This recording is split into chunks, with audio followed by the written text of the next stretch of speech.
ನಮ್ಮ ದೇಶ ಸ್ವಚ್ಛ ಭಾರತ ಒಂದು ಪ್ರಾಮುಖ್ಯತೆಯನ್ನು ಜಾಸ್ತಿ ಕೊಡ್ತಿದೆ. ಆದರೆ ಇವಾಗ ಸ್ವಚ್ಛ ಭಾರತ ಅಂದರೆ ನಾವು ಯಾವುದೇ ರೀತಿಯ ಕಸವನ್ನು ಬೇಕಾಬಿಟ್ಟಿ ಸಿಕ್ಕಿದ ಪ್ಲೇಸ್ಗಳಲ್ಲೆಲ್ಲ ಹಾಕದೆ, ಸೊ ಅದಕ್ಕಂತಲೇ ಕೆಲವೊಂದು ಅಂದರೆ ಸಾರ್ವಜನಿಕ ಪ್ಲೇಸ್ಗಳಲ್ಲಿ ಬುಟ್ಟಿಗಳನ್ನು ಟಬ್ಗಳನ್ನೆಲ್ಲ ಇಡ್ತಾರೆ. ಸೊ ಅದಕ್ಕೂ ಹಾಕಬೇಕಾಗ್ತದೆ.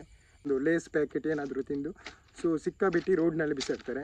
ಸೊ ಅದೇ ರೀತಿಯಲ್ಲಿ ಇವತ್ತು ನಾನು ಒಂದು ವಿಡಿಯೋದಲ್ಲಿ ತೋರಿಸುವ ಒಂದು ವಿಷಯ ಅಂದರೆ, ಟ್ರೈನಲ್ಲಿ ಕೂಡ ಅದೇ ರೀತಿಯ ಕೆಲವೊಂದು ಬಾಕ್ಸ್ಗಳ ವ್ಯವಸ್ಥೆ ಇರ್ತದೆ. ಸೊ ಅದನ್ನು ಯೂಸ್ ಮಾಡದೆ ಕೆಲವರು ಏನು ಮಾಡ್ತಾರೆ ಅಂದರೆ, ಟ್ರೈನಿಂದ ಹೊರಗಡೆ ಕಿಟಕಿಯಲ್ಲಿ ಬಿಸಾಡ್ತಾರೆ.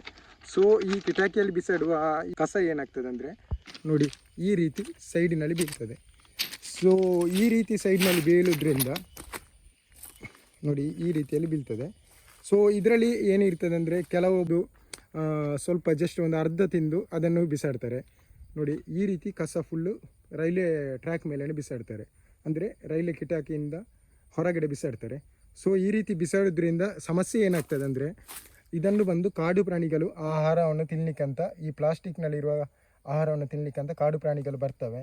ಸೊ ಇದರಿಂದ ಟ್ರೈನಿಗೂ ಕೂಡ ಸಮಸ್ಯೆ. ಅಂದರೆ ದೊಡ್ಡ ಮಟ್ಟದ ಪ್ರಾಣಿಗಳು ಬಂದರೂ ಕೂಡ ಪ್ರಾಣಿಗಳು ತನ್ನ ಜೀವವನ್ನು ಕಳೆದುಕೊಳ್ತವೆ. ಅದೇ ರೀತಿಯಲ್ಲಿ ಆ ಪ್ರಾಣಿ ನಾವೊಂದು ವೇಸ್ಟ್ ಏನು ಹಾಕಿರ್ತೇವೆ, ಸೊ ಆ ವೇಸ್ಟನ್ನು ಕೂಡ ಆ ಒಂದು ಕವರ್ ಮುಖಾಂತರ ಅದನ್ನು ತಿಂತದೆ. ಯಾಕಂದರೆ ಕೆಲವೊಂದು ಕವರ್ನಲ್ಲಿ ವೇಸ್ಟ್ ಅದನ್ನು ಕವರ್ನಲ್ಲಿ ಕಟ್ಟಿ ಹಾಕ್ತಾರೆ. ಸೊ ಅಂಥದ್ದನ್ನು ಅದು ಓಪನ್ ಮಾಡಿದ್ರೆ ಸೊ ಅಲ್ಲಿಗೆ ತಿಂತದೆ. ಅಂದರೆ ದೊಡ್ಡ ಕಡವೆ ಅಂತ ಪ್ರಾಣಿಗಳೆಲ್ಲ ಅಲ್ಲಿಗೆ ತಿಂತವೆ. ಸೊ ಹಾಗೆ ತಿನ್ನೋದ್ರಿಂದ ಪ್ರಾಣಿಗಳ ಜೀವಕ್ಕೂ ಕೂಡ ಅಪಾಯ ಬರ್ತದೆ. ಅಂದರೆ ಯಾಕಂದರೆ ಈ ಒಂದು ರೈಲ್ವೆ ಟ್ರ್ಯಾಕ್ ಆಲ್ಮೋಸ್ಟು ಕಾಡು ಪ್ಲೇಸ್ನಲ್ಲಿ ಇರ್ತದೆ, ಅಂದರೆ ಒಂದು ಗುಡ್ಡಗಾಡಿನ ಪ್ರದೇಶದಲ್ಲಿ ಹೆಚ್ಚಿರ್ತದೆ. ಸೊ ಇದು ನಾನು ಇವತ್ತು ವೀಡಿಯೋ ಮಾಡುತ್ತಿರೋದು ಪ್ಲೇಸ್ ಅಂದರೆ, ಇದು Kukke Subramanya to Sakleshpur railway track. So ಈ ಒಂದು ರೈಲ್ವೆ ಟ್ರ್ಯಾಕ್ನಲ್ಲಿ ಈ ರೀತಿ ಕಸ ಹಾಕಿದ್ದಾರೆ. ಸೊ ಈ ರೀತಿ ಕಸ ಹಾಕೋದ್ರಿಂದ ಕಾಡು ಪ್ರಾಣಿಗಳಿಗೂ ಸಮಸ್ಯೆ ಆಗ್ತದೆ, ಅಂದರೆ ಅದರ ಜೀವವನ್ನು ಕಳೆದುಕೊಳ್ತವೆ.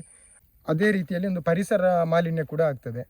ಅಂದರೆ ಈ ರೀತಿ ಕಸ ಹಾಕೋದ್ರಿಂದ ಒಂದು ಕಾಡು ಪ್ರದೇಶದಲ್ಲಿ ಈ ರೀತಿ ಕಸ ಹಾಕೋದ್ರಿಂದ ಇದು ನೀರಿನಲ್ಲಿ ಕೊಚ್ಚಿ ಹೋಗಿ ಯಾವುದಾದ್ರೂ ಗುಡ್ಡಗಾಡಿನಲ್ಲಿ ಮಣ್ಣಿನ ಅಡಿಗಾಗಿ ಮಣ್ಣಿನ ಮಾಲಿನ್ಯ ಕೂಡ ಆಗ್ತದೆ.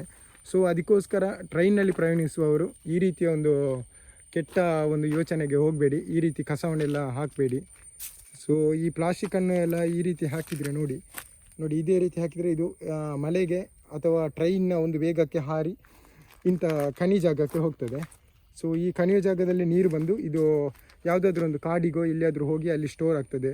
ಸೊ ಅಲ್ಲಿ ಮಣ್ಣಿನ ಮಾಲಿನ್ಯ ಕೂಡ ಆಗ್ತದೆ. ಸೊ ಹಾಗಾಗಿ ದಯವಿಟ್ಟು ಟ್ರೈನ್ನಲ್ಲಿ ಪ್ರಯಾಣಿಸುವವರು ಇಂಥ ಒಂದು ಕೆಟ್ಟ ಕೆಲಸವನ್ನು ಮಾಡಬೇಡಿ.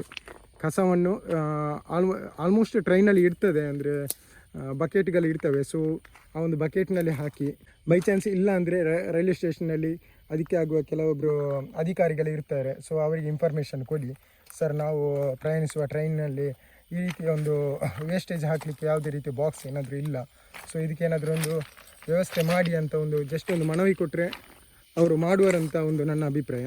ಸೊ ಹಾಗಾಗಿ ಯಾವುದೇ ರೀತಿಗೆ ಇಂಥ ಒಂದು ಕೆಲಸ ಮಾಡಬೇಡಿ. ನೋಡಿ ಈ ಒಂದು ಪ್ಯಾಕೆಟ್ಗಳನ್ನು ಹೀಗೆ ಹಾಕಿರ್ತಾರೆ. ಸೊ ಇಂಥ ಪ್ಯಾಕೆಟ್ನಲ್ಲಿ ಒಂದು ಅರ್ಧದಷ್ಟು ತಿಂಡಿ ಕೆಲವರು ಬಿಡ್ತಾರೆ. ಸೊ ಅಂಥ ಸಂದರ್ಭದಲ್ಲಿ ಕೆಲವು ಪ್ರಾಣಿಗಳು ಆ ಪ್ಲಾಸ್ಟಿಕ್ ಸಮೇತ ತಿಂತವೆ.